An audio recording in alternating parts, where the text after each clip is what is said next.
times call for extreme measures. She's never gonna stop coming after us.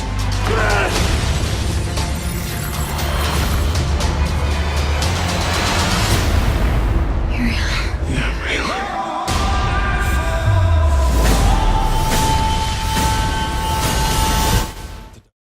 This film made, a lot of money. You sold, 31 million books or so across, like only 48 territories internationally. I don't know why you couldn't get 50. But in the past year, so what's the past year been like in your life? Because I think you probably live in some sort of reality, but also some sort of, surreal world. It's a little like a Batman situation, I think. So what I mean by that is that mostly life has stayed the same. So I'm married. I still hang out with my husband and I clean up after my dog. That's life. I write a lot. But then every so often I fly off and I do something weird. So put on a fancy dress, have someone do my makeup, that kind of thing. So do you feel this kind of like just a normal girl and then also this, other person that is kind of a role model for people around the world? Kind of a scary thought to think of yourself as a role. I feel like I never think that. But no, I think I'm the same person in each situation, but it's just a weird situation I never thought I'd find myself in is more. So it's okay. It's good, like it's been a fun experience getting to peek behind the curtain of like movies and to have my like long time dream of writing books to be realized. But yeah, it's a little weird. And then when you were writing, this first book at Northwestern and kind of not doing your homework so much, how does Northwestern feel about you these days? Obviously they see you as kind of a hero, but also do they forgive you for spending so much time on this other passion of yours? I think so. Yeah. It's so misleading because I took a lighter course load my senior year and that's how I was able to do so much writing. So it wasn't so much, I sometimes skipped homework, that is true, but not usually. But I think Northwestern's happy. I don't know. I don't know. I can't speak for the whole university, but my professors were super supportive and proud, and that's really nice. So still in touch a little bit with them. And so so this first film made $288 million, and but critics were kind of mixed about it. And commercial success is very different than critical success. So obviously fans loved it. There's a second. There's a third. But some people didn't. So when you wrote these books, did you feel pressure between what would have been commercially successful, and then also just that stayed true to the creative side of what you wanted to do? Yeah, that's a really interesting question. I think well, first of all, for the movie, I was kind of prepared for that sort of reaction because with the books, it was kind of the same. Some people love it, some people don't love it. That's kind of how it is. Like every so often. If it really gets to me, I go look up my favorite books on the internet to see like bad reviews of them because it's so funny to read. I mean, just the people engage with books in such a personal way, even if they don't mean to. So I think I've reached a place of zen about the whole thing because I just know that, there are books I don't like that other people love and vice versa. And also books that I initially didn't like and then came to love later. I mean, it's just it's so individual, and I think it's good to have critical reactions to things. Sometimes people get a little down on like critics, I think, because it's like, why do you spend all your life hating stuff? That's like, they play a very important role in helping us all to grow in the way that we read and in the way that, we make creative work. So I don't know. I think it's all good, basically. Everything teaches you, so. Divergent was written in the first person, and Insurgent allowed you to get more, inside her head and inside her world in a different way, and it was kind of like her growing up. Yeah. And it allowed you to do things that you couldn't do in Divergent. What would have happened if you only got to write one book? Well, it's something that I thought about before I started because when you're a new author, you haven't had anything published before, it's kind of a smarter move to just write something that stands alone because it's like easier to sell one book than three, obviously. So I think it probably could have stopped at one, with having like thwarted Janine. They like ride off on the train into the sunset or whatever. I mean, I think it's much better to delve deeper into her brain and to deal with the aftermath of of what's happened to her. I mean, it's a very interesting emotional journey. So I'm really glad that I got to write subsequent installments. But in a certain way, I think it could have ended after one. And at that time, I outlined books 2 and 3 right after after I wrote the rough draft of the first book. So I was kind of ready to do it if someone wanted it, fingers crossed, long before I had any readers. You were a producer in this film. One of your producers, Douglas Wick, described your second book as you must have been drinking rocket fuel when you wrote the story. And it's a great quote. Go, Doug. And this film feels much more action-packed. Yes. And it definitely kind of took the notch of the action up. And there's kind of, on a second film, there's always a pressure to up the ante. Mm-hmm. And so the way you wrote this and the way it looks in the second film feels more kind of upped. Is that what you were kind of going for? It's funny that he said that, because that was a concern that me and my editor had when I wrote the second one, that it was sort of relentless and that there was not a lot of like downtime, because even a reader needs downtime to kind of decompress from really high action moments. But ultimately, it just kind of felt like the right story for the world that Triss is living in, and far more realistic in a certain sense, because it's like this chaos stops for no one kind of thing. But yeah, it was very much on purpose, I guess, that it would be so, there would be so much going on at a certain time. Also, every time I gave Triss downtime, it got a little bit dark. So, she's going through a lot in this story. So it's good to kind of propel her forward until she can process things, I think. You mentioned Batman, and obviously this is Chicago, and Right. Batman has had kind of a affair between Chicago and New York, and where is Gotham? But this is Chicago, and were you insistent on that? Could this have been anywhere else, or did this really need to be here? I don't really think it could be anywhere else. I guess like you could make it somewhere else, but why would you want to? Chicago is a beautiful city, and it doesn't get featured nearly as often as it should, I feel. I mean, I have some pretty deep hometown pride, so I'm obviously biased. But I didn't have to do any persuading. I think Neil Berger, the director of the first movie, was really taken with Chicago and of setting it and grounding it as much as possible in a real urban setting, the real urban setting. So it was nice to have his commitment to that from the very beginning. And of course, they had to move production to Atlanta. But I'm just so glad that we can have a movie set that was shot in Chicago that actually takes place in Chicago, because as you said, like Gotham is kind of in nowhere, but this is our Chicago destroyed a little bit.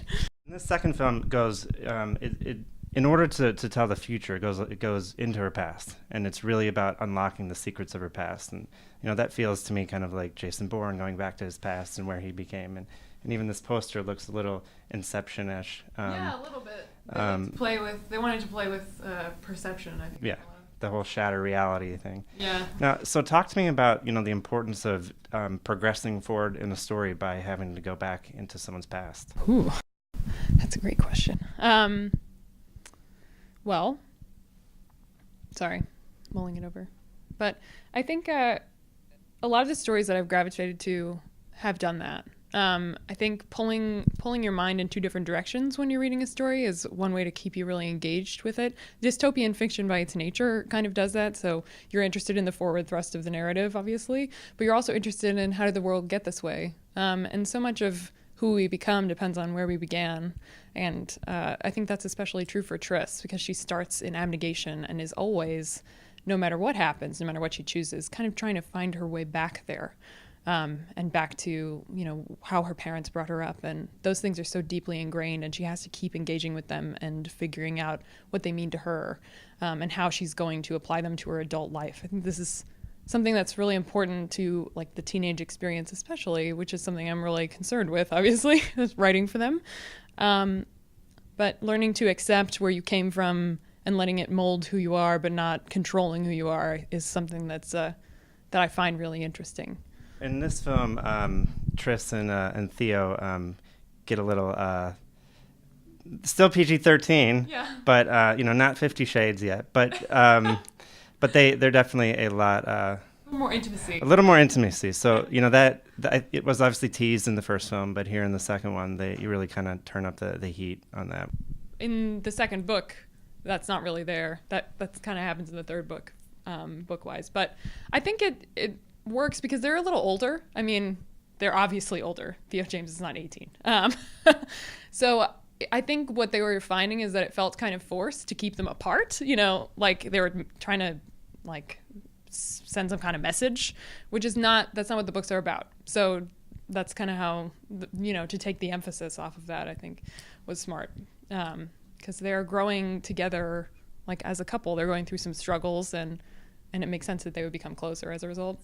So. People who read books and true novel purists always get upset when something gets changed from a book to a movie. But the reality of this business is, there has to be certain changes. And you were involved, and you're a living novelist. I know one of your producers produced on The Great Gatsby, and obviously couldn't get F. Scott Fitzgerald to right. to come on the set. So you were here, and I think they joke about it being easier to deal with him.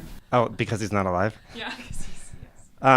So how involved were you, or did you ever put your foot down and you were adamant about I don't want this and I do want this, or were you kind of hands off? My biggest concern is that the characters and their dynamic stays the same. So one thing I was really emphasizing that they didn't really change it, but I was kind of worried about it, was the dynamic between Tris and Four, because it's really easy to let them lapse into a kind of action movie shorthand where he's kind of domineering and she's kind of passive, and just that's how they work. But that's not Tris and Four at all. So that was something that I was really monitoring and giving feedback on the whole time. Of course, what I have learned now is that when you have actors who are committed to their roles, they will become the advocate for those characters as well. So, and the way they deliver lines, you can deliver the same line, 5 different ways, and it changes the meaning entirely, which is amazing. Amazing to watch, especially. But that was really what I was focused on, is keeping the characters similar. So plot changes you kind of need because you have to streamline a book to make it into a movie. And especially when the book is a little bit complicated, like Insurgent, you kind of accept that there are going to be changes from the very beginning. But I was there to give feedback, and I was there to be Divergent consultant, like the encyclopedia. But I also just really like to focus on writing. So I'm about as involved as I'd like to be. When a film like this, of this scale, it can be shot to death and it can be edited to death, and it's hard to eventually kind of just unleash the beast and say, yeah, we have to get out there, because you can nitpick it to death. Seeing it now, what do you feel most proud of and disappointed by? I'm most proud of how, okay, so it would be easy for it to just be like action all the time, super fun. And I think it is those things. But there's this undercurrent, this emotional undercurrent that Tris is experiencing. So she's dealing with a lot of guilt and a lot of grief. And, through these weird simulated realities, she really encounters, the issues that she's having in like a kind of a very tangible way. And I'm really proud of seeing that on the screen, just like an authentic, like emotional experience in the midst of like a fun action movie. So I think that was the part that I came away with, just really wanting young women to see that, especially that you can go through periods of like intense difficulty, but come out of them with like self-acceptance and compassion for yourself. And I don't know, that was like really impressive to me. And the other part of the question? The disappointment part? Oh gosh, I don't know. It's always sad when you have to see like your favorite characters pared back a little bit because they just can't be on the screen as much. So, Marlene and Lynn, like there's less of them than I guess if in an ideal world, the books would be like a mini series and every little moment would get captured. But, that you kind of like accept that as you learn about the movie industry a little bit. So, speaking of the movie industry, who are your other role models who are doing kind of what you're doing? I mean, you kind of remind me a little bit of like Diablo Cody, before when she wrote Juno, and those people writing for kind of that audience. Who are the other people do you think do it really well? For me, I mean, I've had a lot of support in the community of YA authors whose books have been adapted. We have like a little, everyone will reach out to each other to kind of like make sure everybody's okay, because it can be a little overwhelming. So I don't know. I mean, the people who handle it well, John Green handles it really well. Margaret Stoll is like a wonderful person. She wrote Beautiful Creatures. And Gail Forman just had If I Stay come out. So these are authors who are able to balance, doing hard work in the writing and book industry, but also, this capacity to like be in the movie industry and to find balance in their own lives. And I really admire those people, and I'm grateful for their support.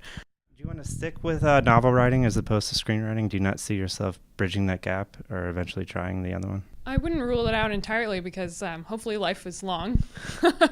And you're young. You got time. Yeah, there's time. But right now I'm pretty committed to the novel. I like it. I mean, it's kind of a control freak thing. Like, you get to control everything that happens in a novel. With a screenplay, you have to kind of hand it over and be like, interpret this. And so I'm pretty set on novels for now.